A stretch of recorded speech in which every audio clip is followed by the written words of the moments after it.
Guys, welcome. What I want to talk about, what I want to share actually, is a video that I saw, and this is Tanzania's president apparently pardoning about 300, Tanzanian youths. For me, it is the level of disrespect and the fact that in 2025, these African leaders still think that they could get away with these kinds of gimmicks and games that they're playing with our emotions, the games they're playing with intelligence, the games they're playing with a sense of being. And you all know, if you followed what happened, Tanzania had elections, and it is claimed, I mean, from numerous sources, that over 3,000 people lost their lives. Young men and young women, protesting and standing up to defend democracy. We've seen across Africa, especially East Africa and West Africa, we've seen the demise of democracy. We've seen the bastardization of democracy in itself. We've seen the rise of dictatorships. So it is a reality. It is a thing that is happening. But I want to share this video real quick. Let's take a look at this video because I want you guys to see how shameful this is. After it killed these youths for protesting, arrested hundreds of youths, and now they're claiming that they're giving them pardon, because this is how they crumble them down. Now in Tanzania, there would be, I'm not going to say there would never be protest, but it's going to be very, very difficult because, mothers and fathers and parents are going to be having these conversations with their Gen Zs to say, hey, you sure you want to go protest? Because these people are ruthless. And if there's nobody to stop them, they'll keep killing until there's no more of the young people that can actually protest. So let's watch this video together because it's very disheartening. Let's check this out. Just across the border, Tanzania's President Samia Suluhu Hassan has announced a pardon for youth arrested and charged with treason in connection with post-election unrest. The president directing the Director of Public Prosecutions to review and withdraw charges against more than 300 young people implicated in the disturbances. Quoting the Bible, President Samia said the youth did not know what they were doing. She further announced the formation. You see what they're doing there. I believe this is Tanzania's TV station, and they couldn't even come to terms with the word protest. They said disturbances.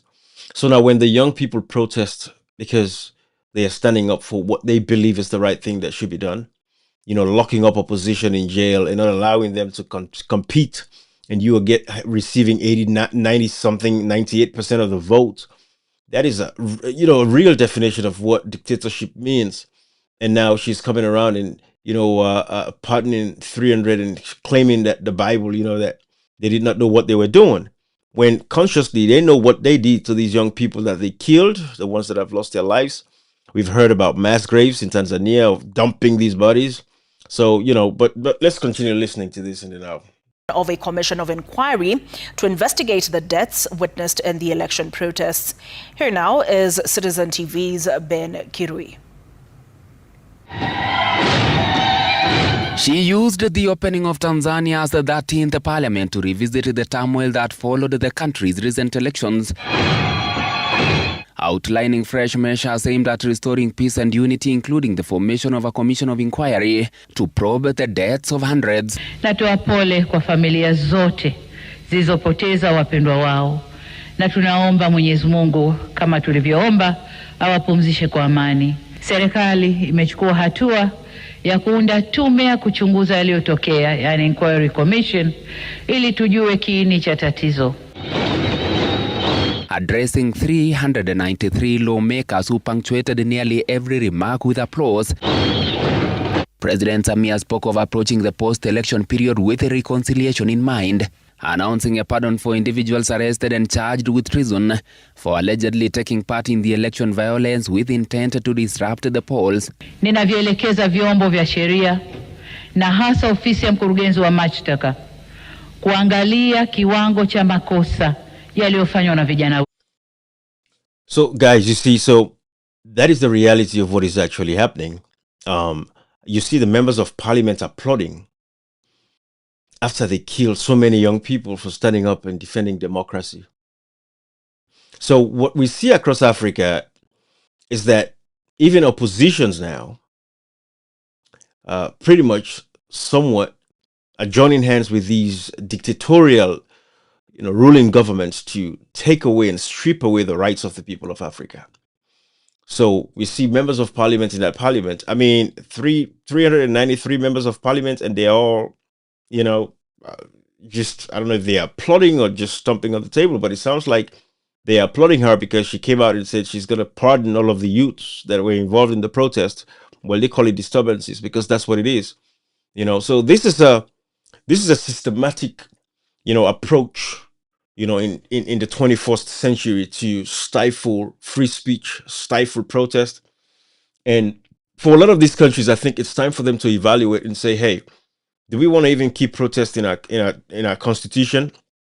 Because when you look at across West Africa, you look at what is actually happening, in East Africa, of course, you look at places like the Uganda, you look at Kenya, Tanzania now, you see what is actually happening there. All of these states are all, totalitarians now, and they don't care about the lives of their citizens, and they just kill them because they feel like they could. They don't respect their democratic rights. They don't respect their civil liberties. And look at this, the gall that this lady has to come out here and pretend as if she's pardoning these young people, after they've killed so many of them.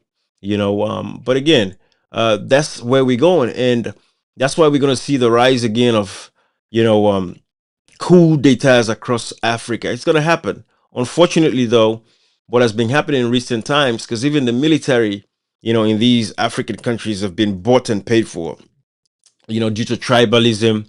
These military forget that they have a responsibility to their various constitution. And every country in the world has a provision in the constitution where the military has a responsibility to protect and safeguard the achievements of their people. This every country has that. But in Africa, what is actually happening now, the military, of course, when they come to power, these governments, they put their own tribesmen over there, as commanders in chiefs and, whatever that is, whatever title you guys call it out there in your own various countries. But the head of the army, these are people that are either tribalists, they are the brothers and sisters of the ruling governments. So they are all part of the play now. So the people are left to themselves. In Tanzania today, as you see, most of the opposition leaders are in jail. And even after the protest, they got arrested, locked up.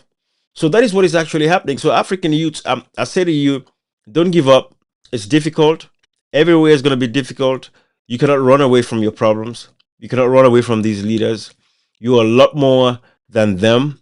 I mean, we're talking about millions of you all compared to a few in the political arena.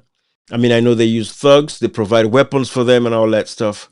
But please, African youth, I don't want you guys to give up on the fact that you could take your countries back. Because the times that we are living in with the advent of social media, we can see all of this stuff. Everybody sees this. Nobody's going to come to save you. You're on your own. Thank God for your opposition leaders, even though they are locked up, because that is why they locked them up in the first place, because they know if they're out there, then of course they'll be able to mobilize and, bring you guys together to stand up to them. So it's very difficult. What is happening in Kenya, Tanzania, Sierra Leone, worst case scenario too. We've seen over the years in Sierra Leone. Matter of fact, I was going to share a video that I want to ask, because we've saved some of these videos and we want to know exactly the status of those cases. So this is an example of such video that I have from Sierra Leone back in 2021. This was in my 91 when a young man was killed. So I'm going to share this with you all so you guys can see what I'm talking about, and we'll take it from there, because this is across Africa. So African youth, wake up. This is in Sierra Leone. This is a father who's calling for help. He's going to be speaking Creole, but basically his son was killed. But let me play this, because the reason is there is a brother that you can see. There's a brother back here standing behind right there, this gentleman right here. His name is Thomas Moore. He's a good lawyer. He was standing up for the people back then, but this point, he wasn't a lawyer at the time, because he went to law school about two or 3 years ago. But Thomas Moore is someone that knows about this case, and I would like to have status update on this, because that is what is happening in Sierra Leone. They've killed people, and up until this day, there's never been any quests, to bring folks to justice as to who killed who, and prosecute the perpetrators of such harmful, and dastardly acts against the citizens. But this was a father who was crying. A small town called my 91 in Sierra Leone. Let me play this video for you guys. Listen to this. They call prayers. And at the same time, I send me picking Matibo with bike. On the way coming, they come meet up them to Kadaya. They put them down from the bike. Opposite one trader guy, Namatibo. The baba refused to give the bike. The other police officer, he see no police officer, he pissed to the guy, 4 shots. The picking drop, then take the bike, and then come back inside Toya. Then come broke some house, then I take some bike, then load them, begin run after people there inside. Me no say they don't kill me picking. As you don't know, yeah. Me ask just take me, say make I go up, we side in the fire, and I not kill nobody, I not get problem with person. We side in the fire, I not see me picking like go there. I meet up in brother with blood. You say me brother and don't kill him. Yeah, so for my brothers in other African countries, you might not understand what he's saying, but basically this is a father whose son was killed. This was during the Madabio administration, currently occupying office illegally, by the way. That needs to be said. It was the early onset of his government, where they were just killing people left, right, and center, with absolutely reckless abandon. They did not care, because they had this preconceived notion that nobody is going to do anything about it. And the opposition, of course, won the elections, and they said they're going to move on. So now in Sierra Leone, we have a one-party state system. And this was what caused the rebel war. If you know anything about Sierra Leone's history with the rebel war that we had, we have a one-party state system where the opposition is now in bed with the ruling government, and the people are left to themselves. We have a high rate of drugs, a drug epidemic across Sierra Leone, and of course in the West African basin. We've seen recently drugs being captured, in Nigeria, coming from Sierra Leone. It's terrible. But this is a case that, similarly, so you've all seen what happened, in Kenya. You've seen the youths of Nepal. You saw the youths of, Bangladesh. You saw the youths in Mogadishu, Madagascar, Mozambique. All of these African countries where the people are coming of age, and the young people are realizing that they deserve so much more. And they are asking and they are demanding. And in the process of them demanding and asking for what they deserve, this is what happens to them. They kill them, they massacre them. And the international community is not coming. No, the United States is not stepping up anymore. I mean, the European Union and all these international partners, they don't care. Because these regimes in power, basically, they signed all these deals. At the end of the day, they get all the mineral resources out of the country.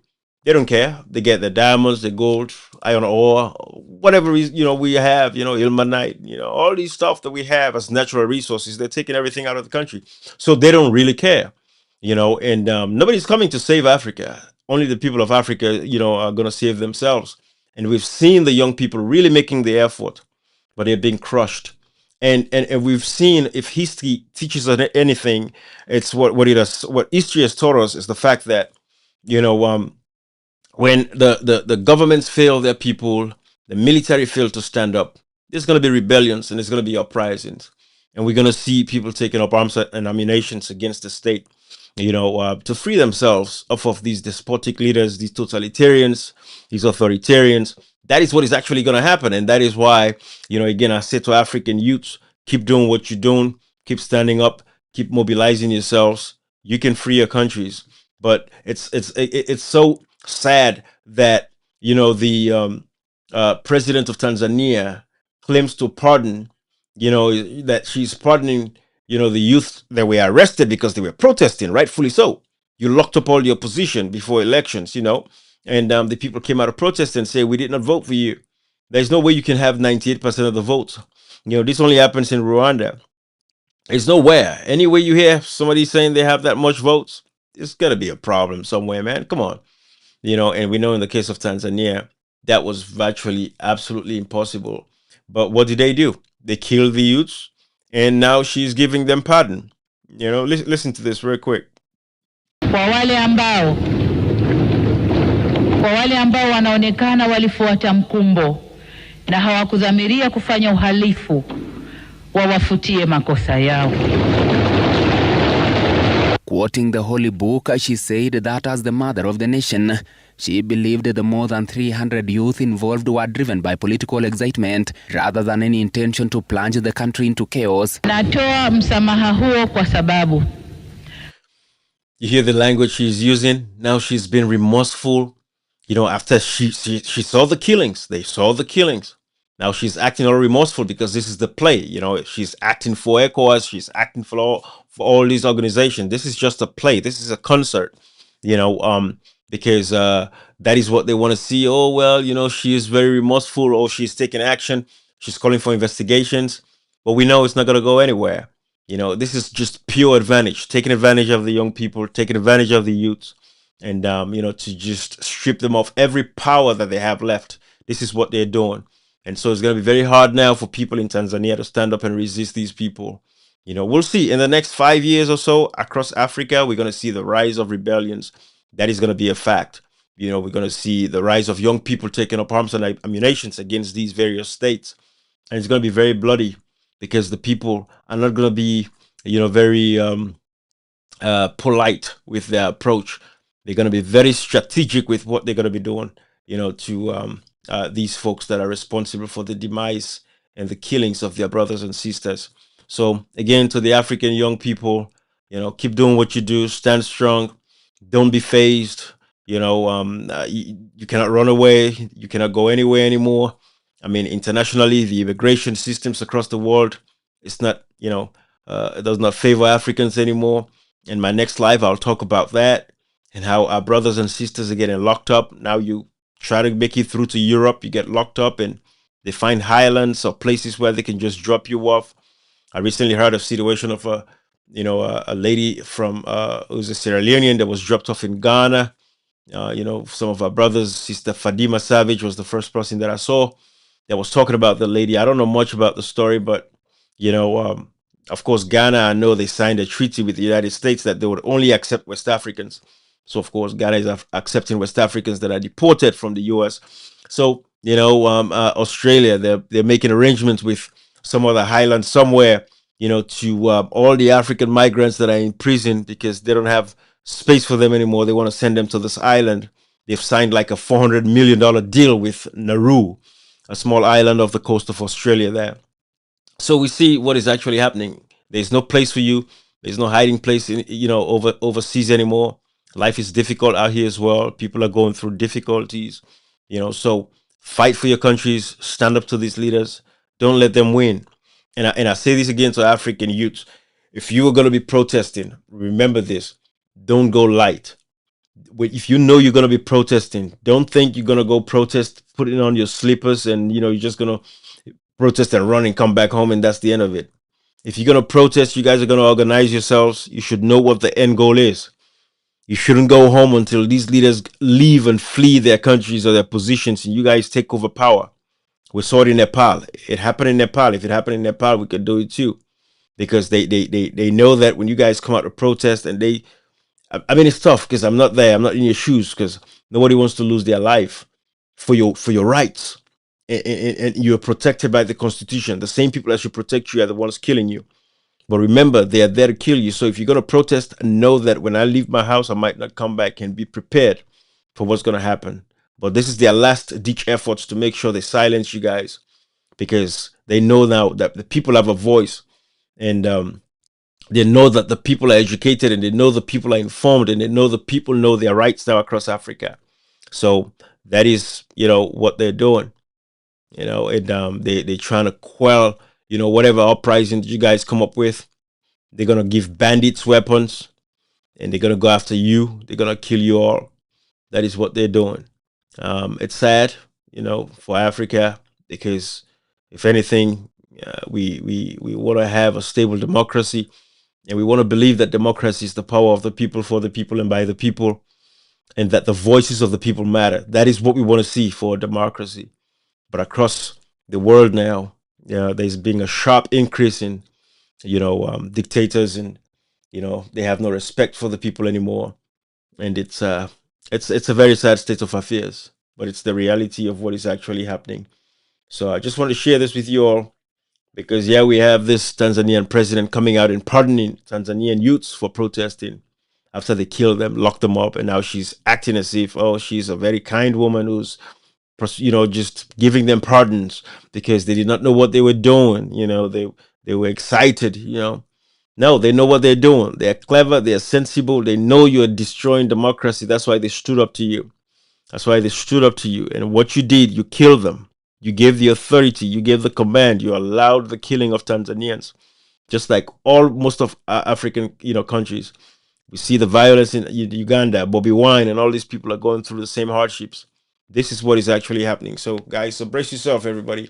Okay, but it's late for me now. Let me go to bed. It's been a long weekend, and I have early morning, things to take care of tomorrow. All right.